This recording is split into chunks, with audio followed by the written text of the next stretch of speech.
ఈ ఒక్క పచ్చడి ఉంటే చాలండి. అన్నం ఇంకేది అడగకుండా ఈ ఒక్క పచ్చడితో తినేస్తారు. అంత కమ్మగా ఉంటుంది. ఖచ్చితంగా ఒక్క ముద్దతో అయితే ఆపలేరనమాట. ముద్ద వెనకాల ముద్ద పెట్టుకోవాల్సిందే. అంత బావుంటుంది ఈ పచ్చడి. మరి ఈ పచ్చడి చేయడానికి ప్రాసెస్ ఏంటో చూసేద్దామా? దీనికోసం ముందుగా మనం ఒక కొబ్బరికాయనైతే కొట్టి రెడీగా పెట్టుకోండి. నేను ఇందులోకి మామిడికాయ తురుమునైతే తీసుకుంటున్నాను. మీ మామిడికాయ తురుము మనం సంవత్సరం పాటు నిల్వ ఉంచుకోవచ్చు. నేను అది కూడా ప్రాసెస్ తర్వాత చూపిస్తా. తర్వాత కొబ్బరికాయని ఇలా ముక్కల కింద కట్ చేసుకొని పెట్టుకోండి.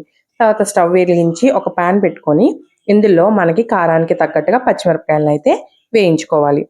ఈ పచ్చిమిరపకాయలు దోరగా వేయించిన తర్వాత మనం ఒక మిక్సీ జార్లోకి అయితే తీసుకోవాలి. ఇవి పూర్తిగా చల్లారిన తర్వాత మనం ముందుగా తీసుకున్న మామిడికాయ గుజ్జు అలాగే కొబ్బరి ముక్కల్ని కూడా మిక్సీ జార్లో వేసి కొద్దిగా సాల్ట్ వేసి మిక్సీ చేసుకోవాలన్నమాట.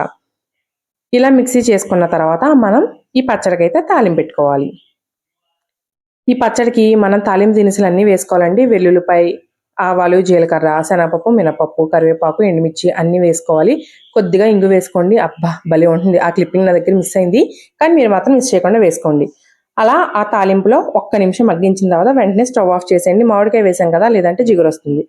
అంతేనండి, ఎంతో టేస్టీగా ఉండే కొబ్బరి మామిడికాయ పచ్చడి రెడీ.